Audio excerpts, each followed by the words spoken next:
Okay, we're gonna be watching Love playing Mercy on Shambali. This is gold something. I don't know if it's PC or console. I was specifically requested to review this. I normally don't review Mercy videos, as I'm sure people have noticed from my general trend of videos, because I just don't really play Mercy. I think I have less than 10 hours lifetime of Mercy, but I figured why not? Doesn't hurt. I don't think this will be the most valuable of replays, but might as well give it a shot. I obviously am very familiar with their abilities, and I also know about the patch changes, which are really big. If you haven't seen them, you definitely should look at the patch changes for Mercy if you're a Mercy player for sure. Right now that Season 3 is kicked off, 100% look at the patch changes. They're quite varied. Um, but definitely the Guardian Angel change is really big, as is the healing change. So far, pretty regular. Doing a good job taking cover, damage boosting your soldier, which I think is fine. I think right there as like a small optimization, like your soldier steps forward. Once your soldier starts walking back, you should immediately walk back. You like extend for a second, you take 50 damage. Again, not a really big deal, but against, for example, a Widow, like you could have died right there.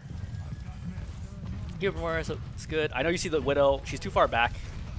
I think this is a good call. Like you didn't go to her right away. You're like, okay, come a little bit closer, which I think is fine. Doing a Ryan in this situation, I would have switched to the Mercy right away, or the Mortar rather. You're good. All this looks really clean so far. Nothing really to note.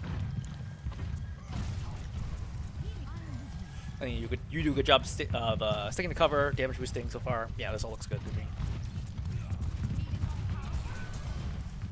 So there's a moment here where you were healing initially instead of damage boosting. Yeah, I see you switch to heal unnecessarily. I think by default stay on damage boost instead of heal, right? Like, if you're not really sure how it's going to play out, stay on damage boost, because it's more likely to be impactful than healing is. You see, you switch back to healing there, again, when your soldier doesn't need it. So watch right here. See, look at your soldier at the top of it. You see your soldier's basically at full health. You do not need to heal here, and you should be damage boosting. Again, you never know when he might be firing Helix, and that damage boost is very, very important. Soldier's crazy. So Ryan dies, but you can't res in the middle of the lane. Back to damage boosting.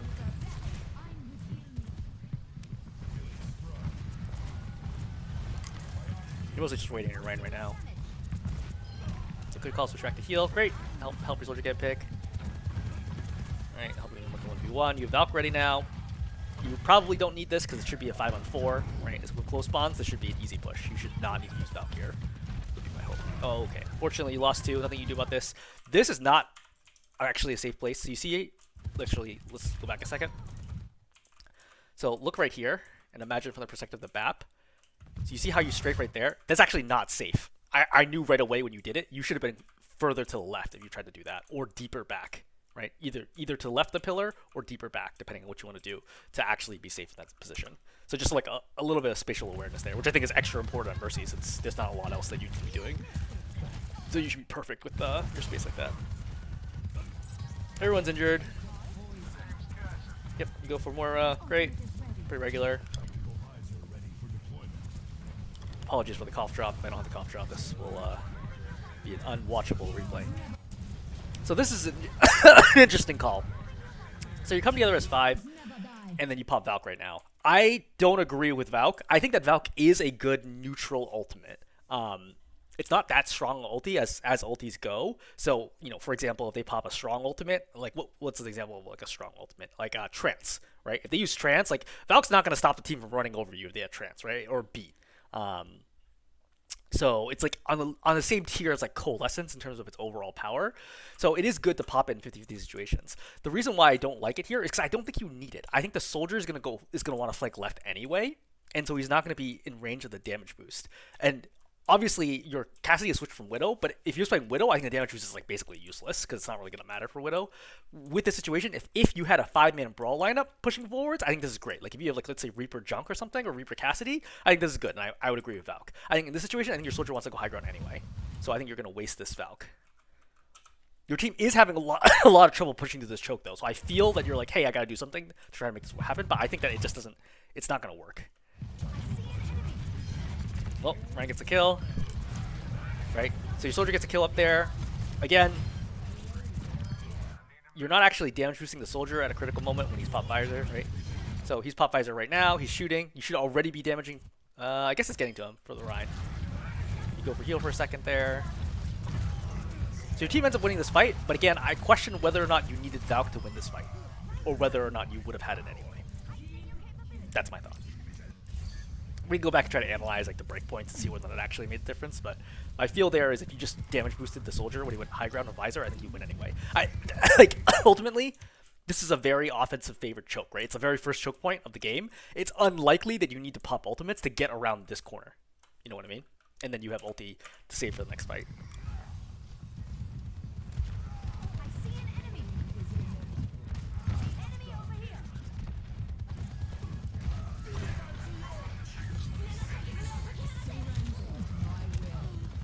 Alright, so a lot of stuff goes wrong here. So I understand the dangerous position that you're in. I think you definitely need to be damage boosting somebody in order to get value here. You're playing way far back, which is safe, but like the damage boost timing is like not great. So you see whenever the Cassidy peaks, he's not getting damage boosted, right? So right here, he has no angle. So you're healing, that's fine. Now you go to damage, but now at the moment where he starts peaking, you see how you switch back to healing. This is a consistent pattern I've seen from you, where when you're not sure what's going on, you default to healing versus damage. I think you should actually default to damage, right? Because the reason why is you can't see it from here, so you switch back to healing instinctively, but you should actually switch to damage here. Because again, like you're not actually getting any value out of the healing. Second, I think it's actually perfectly fine to just follow your soldier here while he goes on this flank. I think I would have been rotating. Ultimately, the Cassidy should get healed by the Moira in the situation, right? It's a very brawly situation. I would expect the Moira to heal, and you should follow the soldier on the flank. Once the Reaper comes down, I would actually make sure that he's not going for the Moira. If he's not going for the Moira, then I would probably try to heal the Rhine. At this point, I would not follow the soldier, because the Reaper is just like on top of your team, and even the soldier gets kills here, it's not going to matter, which is exactly what's going to happen right here. So again, rolling that back. Once you saw the Reaper drop here, right here, I would have immediately turned and look, because like the damage, Reaper can't do any damage here. He's gonna do like 25 damage a shot. So I would start healing the Moira to make sure he doesn't go with the Moira, and then when he went after my tank, probably I start healing the Rhine.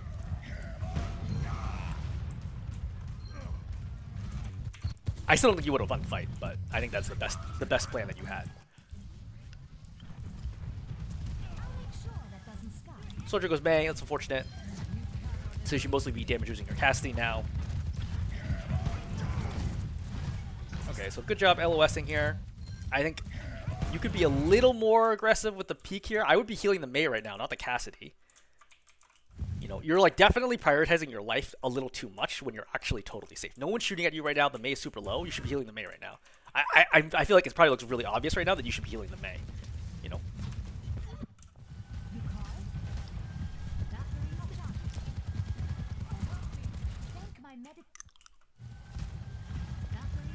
So right here, Moira takes a hit. You start healing Moira. So you pop Valk here. You know, it's an interesting situation because we're also in like another neutral. This is like a little better, but considering how low the Rhine is, I don't think you need this. I think that they're just gonna win anyway, right? The Rhine's like clearly low health and not being healed for some reason. So, oh yeah, because you got picks, right? The Kiriko's dead. The Kiriko's dead, and the Rhine is walled off. So you actually did not need to pop Valk here. So I think that's the other thing I would identify is that you're just kind of popping Valk where you're like, okay, it's 5-on-5 or popping. So it's like generally the right situation, but not specifically the right situation, if that makes sense. Like I understand why you popped it, but it's not actually a good use of Valk right now. Like you don't actually need it. And the way that I would avoid this is I would come around the corner and actually look and see, is this the right time to Valk?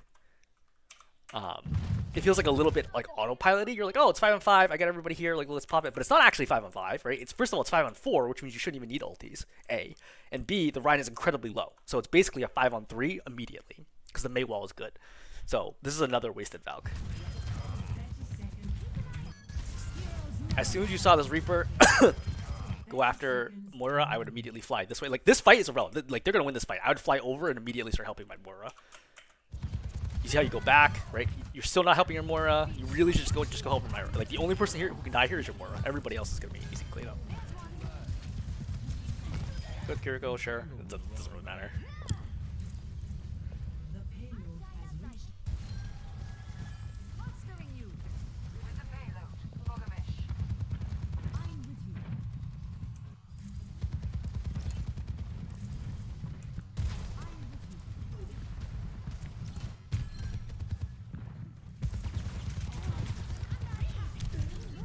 Alright, so obviously you get lit up here.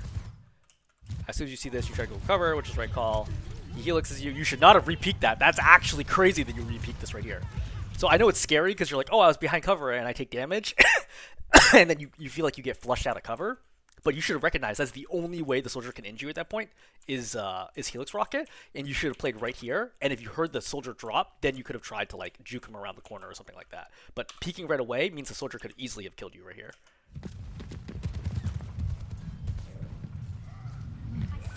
So, small mechanics thing. I know you're like worried about the soldier dropping.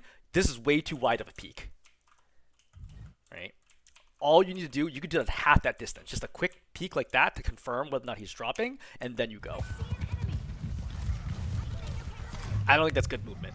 So when you fly over here, I would have boosted in the air right away, because the soldier's gonna be turn the corner right over here, and then he's gonna line up that straight line shot. So you should have immediately gotten to the air and gotten glide time and gone over it. IMO. That is not a Mercy player. Oh boy, that's scary. Ultimately, I think you still do an overall good job staying alive here. Yeah, fight's over. It's not a big deal.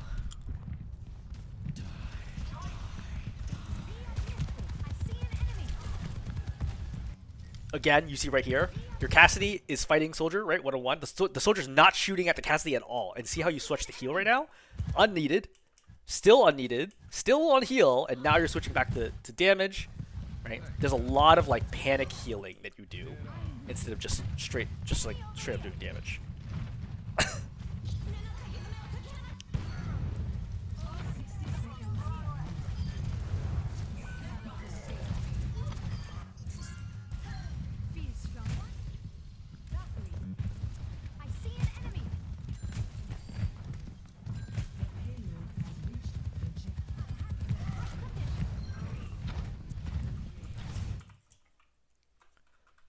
I was confirming where the footsteps are. So you start feeling like you're losing control of this fight. You pop Valk right now. I would not expect to need Valk because it's already 5-on-4. My tank is already in good position here, cutting off the rest of the team, and their tank is in our back line, but like he's Rhine and easily kiteable, right? Plus the Mei is there. So I would not expect to need to pop Valk here.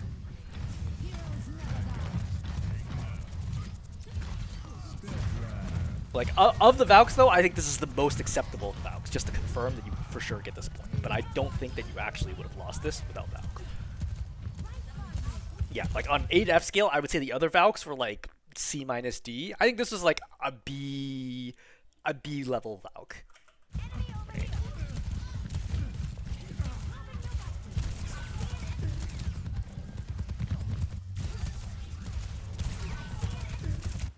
So... funny thing when this happens, I honestly would have just pulled out a pistol and just shot the lamp and then killed the Baptiste, because at close range he does a lot of damage, right? He does 75 damage a shot, 150 you shooting the Orisa in the head. You realistically can't out heal that. But if you can kill the lamp quickly, the Baptiste has like 1 health, so he's just gonna die instantly. I think that was a good pistol moment.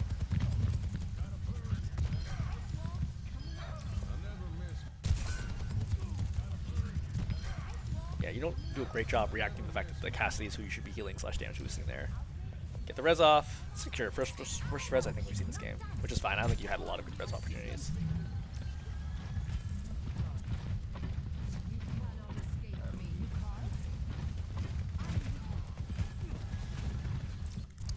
I don't think I want to be here.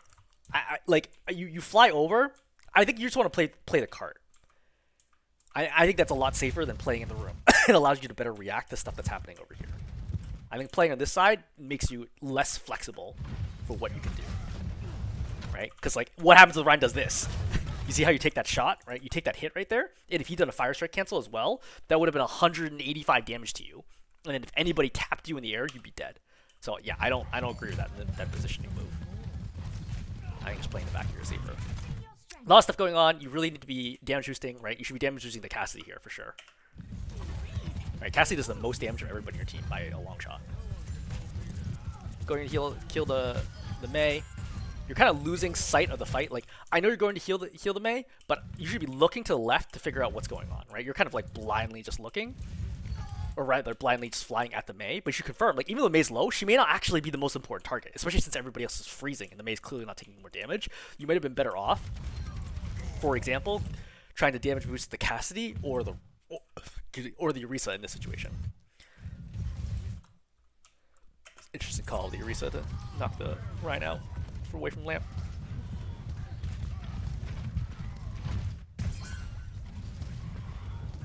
So, once again, you won this awkward situation where you're super deep in. I think you would have been better off just stopping here. I guess you're worried about the tire, I think. So you would have heard tire explode now. You need to get back out. You're reacting way too slow. You have to get back out like right away. It's a cheeky res, but I like it because the Junk's not paying attention. And you cap. Okay, that's pretty good. I don't think I'm going to watch the whole replay. I don't think that's probably necessary. Let's actually figure out, do you win or lose this? Looks like you lose, but it looks like a situation where people walk off the cart based on the yeah, that's exactly what happens. Okay, how far do you need to go? Alright, so you're not not that far away. So you're basically like one and a half team fights away from winning this.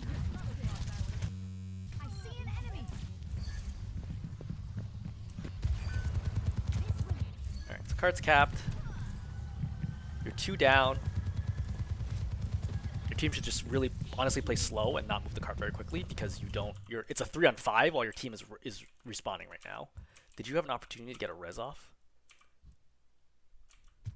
Because you have res the whole time.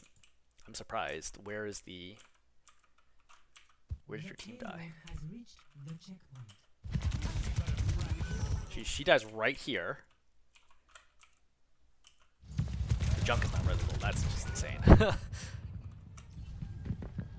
So you have a res opportunity right now. You should be able to res right here. This is resable. Yeah, see, it fades just now, but you could have res this all the way up until...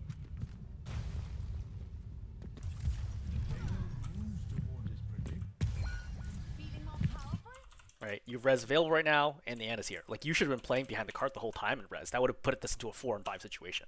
So that's like the big miss for you to not have that. Because now you're in a 3-on-whatever situation, which is going to make this a lot harder. 1, 2... Well, they got 3 respawning, so... conceivably doable. Alright, so let's just kind of analyze what's going on here. I don't agree with this positioning. Again, I think you should play behind the cart more, right?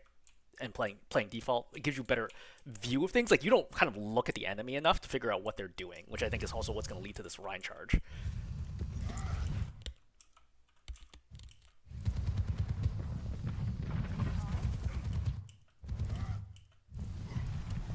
So you would have heard the charge right there. As soon as you heard charge, you should run to the left and stay behind the cart. Instead, you try to run backwards, which is a big mistake, and then there's nowhere for you to go and you die. Yeah, so I think 2 big mistakes there, right? Number 1, not resing the Anna, and number 2, not reacting to the sound cue from Rhine.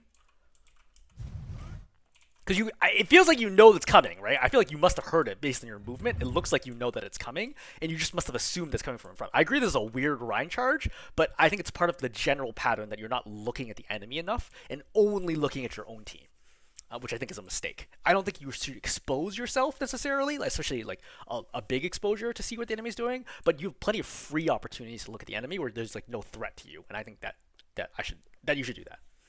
Okay.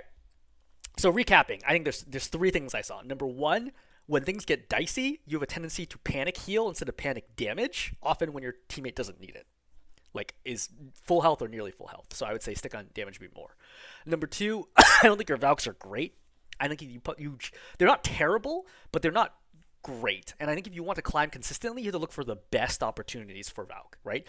In the sense that you pop valk, I think you have the kind of the let's consider like the false positive situation. You pop valk and your team wins the fight. It seems to be the general trend I see. However, my question is, would your team have won the fight without valk? And that's the question, right? And it takes a lot of game sense and knowledge to be aware of like, do I actually need the Valk here? So I think you just need to look at the fight more, track the numbers, and track the health of all the enemies, which you also don't do because you don't peek enough. Which goes to point number 3, which is I think you need to peek more, right? Just like a little bit more to check on what the enemies are doing so that you can change your decision making, positioning accordingly, right? Based on what they're doing. Okay, hopefully that's helpful.